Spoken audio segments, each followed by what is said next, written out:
So hello and welcome back to yet another video of Bahi Khata by Sonal. आज हम लोग class 11 की बात करते हैं, बिजनेस स्टडीज की। ठीक है, तो चैप्टर 4 तक ऑलरेडी हमने कंप्लीट कर लिया है। आज हम बात करते हैं चैप्टर 5 जो है emerging modes of E business.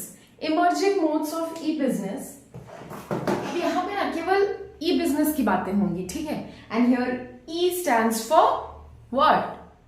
Internet, electronic. ठीक है, तो जैसे कि पहले ट्रेडिशनल फॉर्म ऑफ बिजनेस में हम देखते थे तो वहां पे बायर्स एंड सेलर्स के बीच कनेक्शन होता था। कनेक्शन मतलब इंटरैक्शन होता था। इंटरैक्शन होना जरूरी होता था। कोई भी goods and services for purchase and goods and for purchase और sale of goods and for availing the services. ठीक है, बायर और सेलर को इंटरैक्ट करना पड़ता था एक दूसरे से पर्सनली। ठीक है, ट्रेडिशनल बिजनेस उस तरह से होता था। अभी भी ट्रेडिशनल बिजनेस हो रहा है। आप अगर दुकान जाते हो कोई चीज खरीदने तो इंटरैक्शन पर्सनली होता है। ठीक है, अब यहाँ पे ई बिजनेस में हम पर्सनली इंटरैक्ट नहीं करते। यहाँ पे सब कुछ थ्रू इंटरनेट होता है। 24/7 होता है। हमको रात को 2 बजे उठकर अगर कुछ स्क्रॉल कर रहे हैं, मिंत्रा, फ्लिपकार्ट, अमेजोन हो गया, कोई भी चीज हो गया, कोई भी ऐसा वेबसाइट, ठीक है, स्क्रॉल कर रहे हैं, हमको पसंद आ गया, हम उसी टाइम ऑर्डर प्लेस कर देते हैं। ठीक है, उसी टाइम हम उसको खरीद लेते हैं। हाँ, 1-2 दिन के बाद डिलीवरी मिलता है, लेकिन उसी टाइम हम ऑर्डर प्लेस कर देते हैं। ठीक है, अब ट्रेडिशनल बिजनेस में देखो तो वो चीज नहीं होता है। एक फिक्स टाइम होता है हर दुकान के खुलने का, शटर खुलने का, शटर डाउन होने का। ठीक है, तो यहाँ पे हम ई बिजनेस की बात करेंगे जो अभी बहुत ज्यादा प्रचलित है, कह सकते हो। ठीक है, तो देखो सबसे पहले मीनिंग है e business refers to carrying on business activities through internet. E business क्या होता है?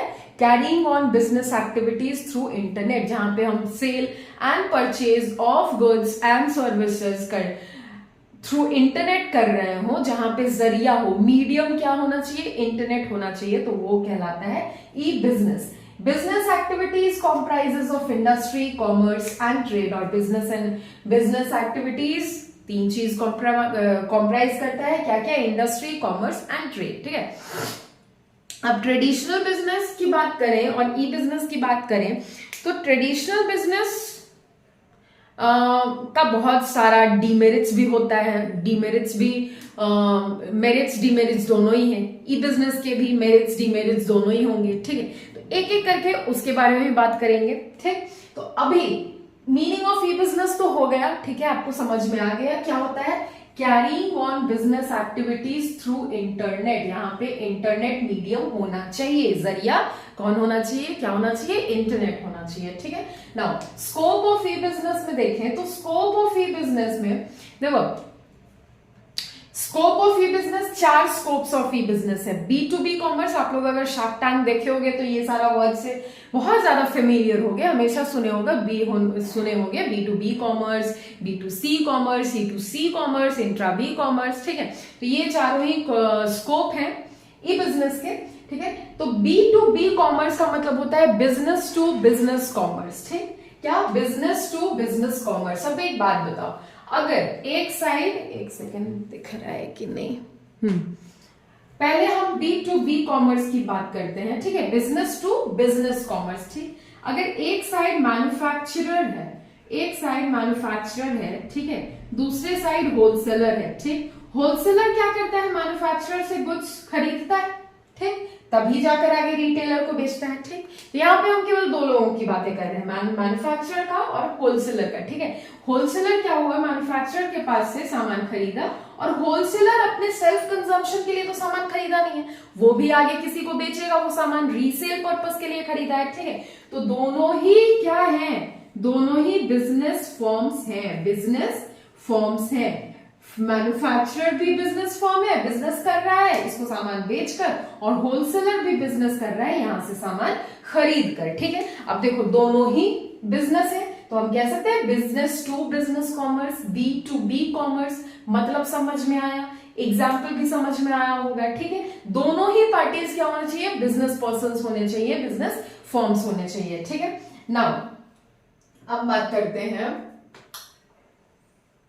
सेकेंड हमारा है B2C कॉमर्स। नाउ इसका देखो B2C कॉमर्स में अगर बात करें तो इधर है, एक साइड हम रिटेलर लेते हैं, ठीक है, रिटेलर, दूसरे साइड है कस्टमर।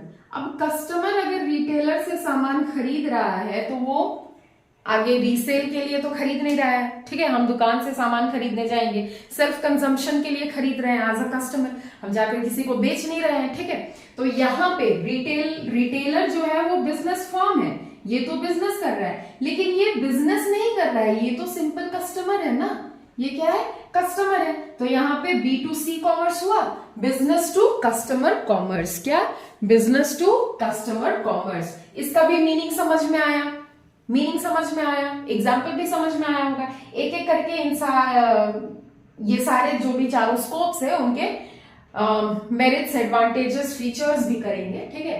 पहले मतलब समझ लो, फिर उसके बाद है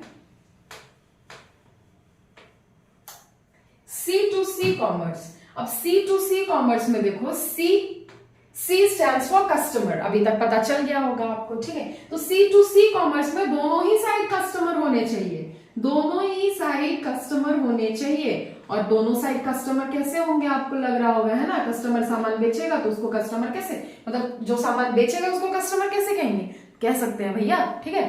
देखो जैसे फॉर एग्जाम्पल मेरे घर में कोई ओल्ड फर्नीचर पड़ा है, मैंने OLX पे बेचा, ये मेरा डेली का काम नहीं है, I am not doing it on regular basis, and business means कि आपको रेगुलर बेसिस में ही सामान बेचना है, ठीक है, वही बिजनेस कहलाता है, ठीक है। तो यहाँ पे अगर मैं ओल्ड फर्नीचर OLX पे बेच रही हूँ, OLX पे बेच रही हूँ, फिर भी मैं क्या कहला रही हूँ, कस्टमर कहला रही हूँ, और जो खरीद रहा है वो ओल्ड फर्नीचर वो भी कस्टमर ही कहला रहा है, ठीक है, दोनों ही साइड कस्टमर है। तो ये क्या हो गया, C2C commerce, customer to customer commerce. यहाँ पे sale and purchase of old assets, old goods and services का होता है, ठीक है, सामान क्या होना चाहिए, पुराना होना चाहिए, ठीक। फिर आता है इंट्रा बी कॉमर्स। अब देखो दो वर्ड होता है, ठीक है, आपको क्लास 12 में भी सुनने को मिलेगा, इसीलिए ध्यान से सुनना। दो वर्ड होता है, दोनों का अलग अलग मीनिंग होता है, ठीक। एक होता है इंटर, एक होता है इंट्रा, ठीक है, क्या, एक होता है इंटर, एक होता है इंट्रा। यहां पे बात हो रहा है इंट्रा का, ठीक। तो इंटर बिजनेस कॉमर्स अगर बोले, जैसे आपके स्कूल में होता है इंटर स्कूल कंपटीशन, तो उसमें क्या होता है, दो अलग अलग स्कूल के बीच कंपटीशन होता है, ठीक है। तो यहां पे अगर दो अलग अलग बिजनेस पर्संस या दो अलग अलग फर्म्स के बीच कंपटीशन होता है, डिफरेंट फर्म्स, ठीक, दो अलग अलग फर्म्स के बीच कंपटीशन होता तो इंटर बिजनेस कंपटीशन कहते हैं, ठीक है। लेकिन यहाँ पे इंट्रा बी कॉमर्स हो रहा है, तो इंट्रा का मतलब होता है अगर सेम बिजनेस के दो अलग अलग डिपार्टमेंट के बीच कोई इंफॉर्मेशन शेयर हो रहा है, कंपटीशन हो रहा है, कोई आइडियाज कम्युनिकेट किया जा रहा है, तो उसको क्या बोलेंगे, intra B commerce. For example आपके अपने स्कूल में, ठीक है, अपने ही स्कूल की बात करें और कोई स्कूल नहीं, अपने ही स्कूल में अगर डिफरेंट हाउसेस के बीच कंपटीशन हो रहा है, ठीक है, तो वो तो इंटर हाउस कंपटीशन हुआ। लेकिन अगर केवल स्कूल का बात करें, हाउस का अगर बात ना करें, केवल स्कूल का बात करें, दो क्लासेस के बीच हो रहा हो कंपटीशन, 9 and 10, 10 and 12, या फिर डिफरेंट हाउसेस के बीच हो रहा हो, तो उसको इंट्रा स्कूल कंपटीशन बोलेंगे, कि अपने ही स्कूल में कंपटीशन हो रहा है, बाहर का कोई और स्कूल इन्वॉल्व नहीं है, ठीक है। तो इंट्रा बिजनेस कॉमर्स में क्या हो जाएगा,